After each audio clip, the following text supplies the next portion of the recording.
students, welcome back to our class.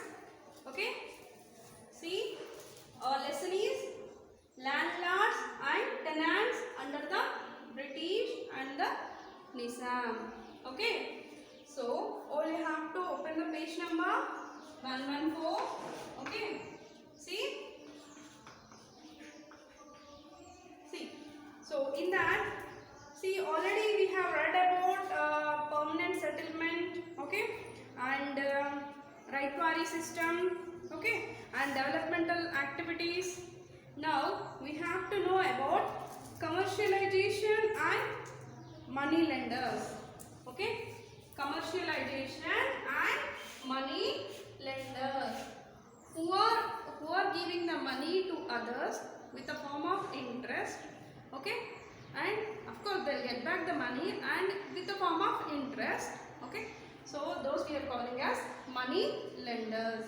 Even for banks also will call us a money lenders. We'll take the money from the bank, and for that with adding of some interest, okay, we'll return it back. It takes depends on the months. How many months we are using, that much we have to be paid at rate price. Okay, so money lenders, and here we have to know about the commercialization and money lenders at that times. Okay, see here, look at in the picture, peasants very often borrowed money from money lenders in order to pay their land revenue. Land revenue and the tax is similar, don't think you that. Okay, here peasants I told you, the farmers who will farm the fields, right?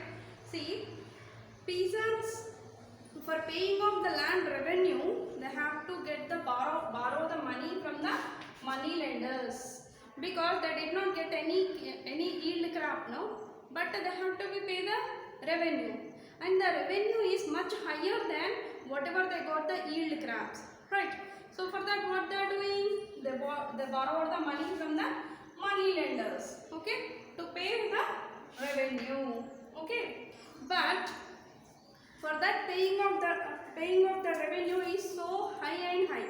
Due to that reasons, many peasants were stopped of farming of agricultural lands, and due to the hunger levels, many people were died also. Some people are joined as a laborers works. Okay, and they will go for some other places like other countries to do that laborer work. Even if they do the heavy and a huge work also, they will get very less amount, right? See, here they gave an example here in 1861. Okay, in the year of 1861, there had been a civil war between the America and British. Okay, they had a civil war between the America and British. So at that time, what happened, India has got a chance to produce more cotton, supply to the more cotton. Okay, so in this season, when they supply more cotton, okay, for supplying of cotton, they got a price so high, because there is no availability in these states, right? So at that time, our India has got a chance to produce cotton, and there is no demand also more at that time, and as well as the price also increased. Okay, so these increased price for the cotton at that time, peasants, okay, farmers has borrowed money from the money lenders, and they started the farming of the cotton, and they got the earnings also. Okay, they got high earnings also. So usually this habituated, many peasants were doing all practicing till 1865. Okay, till 1865. So in the 1865, that civil war ends. Okay, so at that time, what happened? The demand became less. Okay, and there is no need of supplying of cotton. So due to that reasons, in the 1864 only, the prices became very less. At that time, whoever did the farming of cotton, they were getting into the debts. Why? Because they borrowed money from the money lenders, and they did the farming of cotton yards. Yes or no? So for that, of course, the money, if for example, one peasant got money, borrowed money from money lenders. For example, 1 lakh. He kept this 1 lakh investments to grow the cotton crops. Okay, right.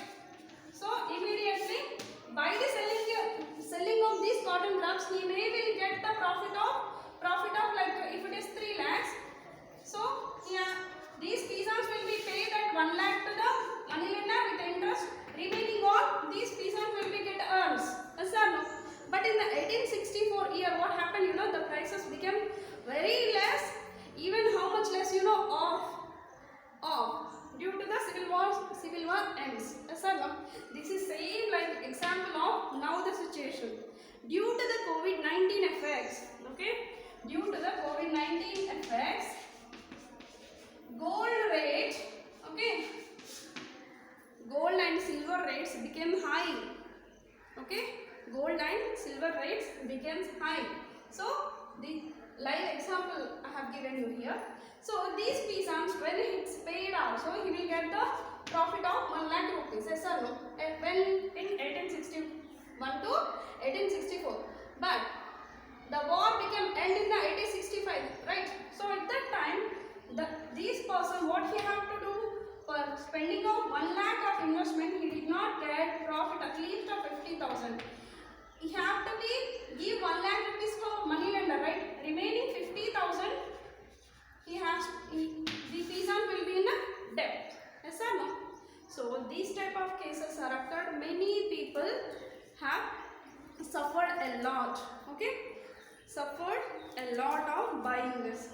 Okay, and another example at the place of Ganjam. See, at the place of Ganjam, what happened? Same like this. Cotton prices were so high.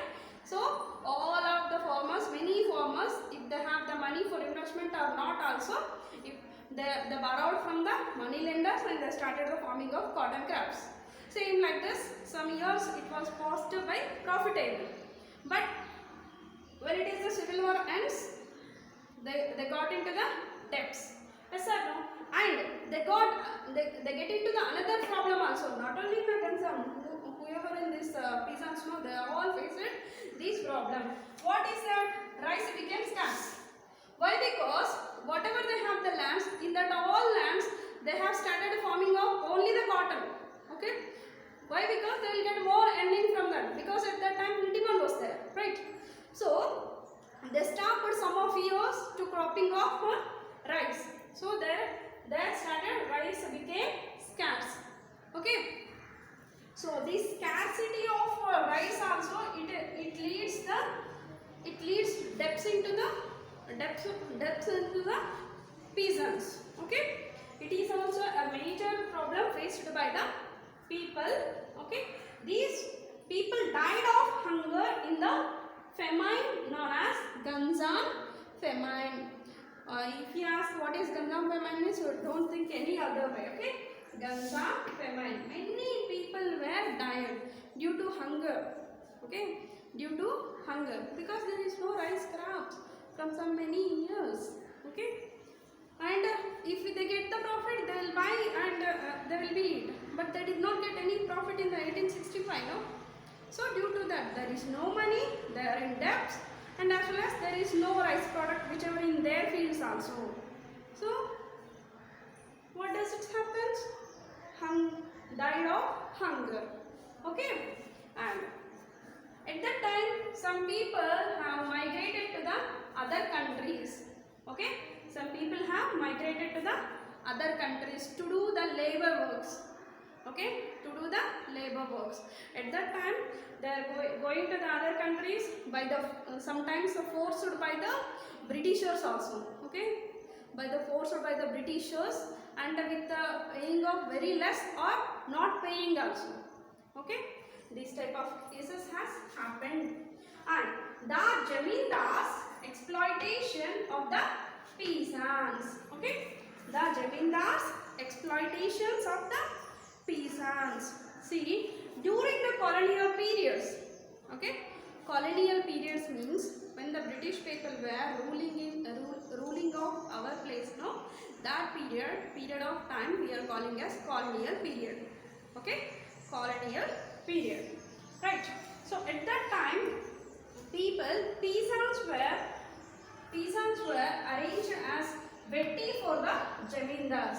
Vetti means work without wages, and even when the soldiers will see the peasants outside, when they will go outside of the roads also, they'll force and they'll catch that peasants and they'll take to the jamindars fields to do the work and jamindars house to do the work, and without wages.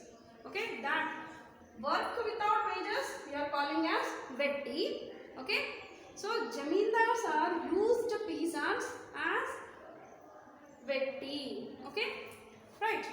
A work without wages we are calling as vetti.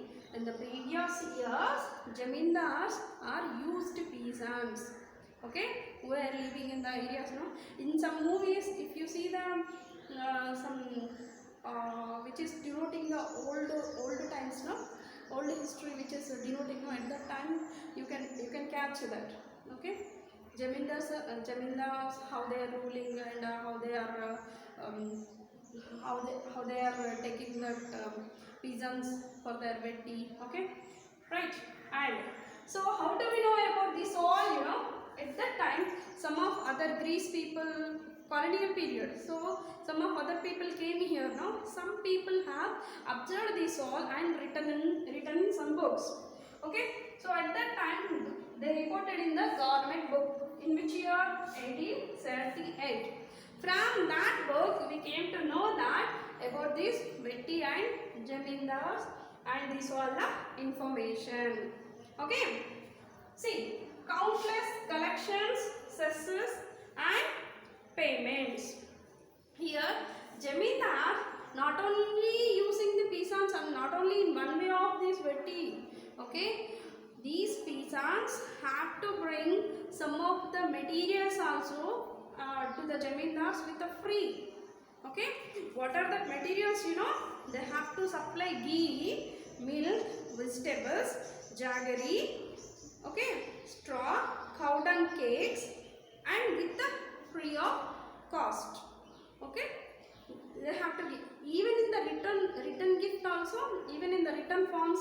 In some places, in some jamindar, just they gave some of the amount, a bag of paddy, a bag of rice, like that. But in some places they did not give in return for the laborers. Laborers only should offer to the jamindar. The jamindars have ruled at that time like that. If they won't listen, if the peasants will not listen all this, why we should give the freely like that? No, these jamindar will be take the actions on him, to beating, or also to give occupying his land, like that type of he has done. Okay, and situation was there in many provinces of India, especially in Bengal, Bihar and Uttar Pradesh had many powerful jamindars. Okay, Bihar, Bengal, West Bengal, okay, and in UP. Okay, in that states, okay, at that time very powerful jamindars were there. Okay, and these all jamindars not only for only one village like that. Okay, they have dozens of villages, or else they have some hundreds of villages also. Okay, and keep trying to resist and exist these jamindars. Okay, and here I want to tell you one thing. See, labor transported abroad under force to work on plantation is called indentured labor. Okay, see, what is the term? You know, indentured. Here they gave in one box. It's an extra information for you. Okay, indentured. Indentured, not indentured. So what is the indentured labor? Labor transported to the other countries. Okay, labors transported to the abroad. Abroad means other countries, under the force to work. Okay, not willingly to go and work to earn the money. See, nowadays people are going to abroad to earn some money and also for study like that. Yeah, that is their wish nowadays. But at that time, not like that. Okay. See, labor transported to the abroad under the force to work on plantations, means farmings. Okay, is called indentured. Okay, indentured laborers. So these laborers migrated to the which countries? See, South Africa, Fiji, Mauritius, Burma, which is a very a site for us. Okay, site to the India, Burma, Malaysia, and Caribbean islands. Okay, so in these all the countries they are migrating to do the work. See, if they go to the abroad for the work, sometime by their family issues, they will go and they'll earn some money. After some years, they'll back with the sum of returns. Okay, returns here. The returns means sum of the amount of in their hand. But who will go to the abroad? Not go, sending. Okay, transporting to the abroad to do the work without any paying. That type of laborers we are calling as indentured laborers. Okay, see, and here next next topic will continue in the next class. Okay, all you have to read. If you want to understand clearly, you have to listen and you have to follow from the starting onwards. Okay, read the lesson thoroughly. I'll continue the topic in next.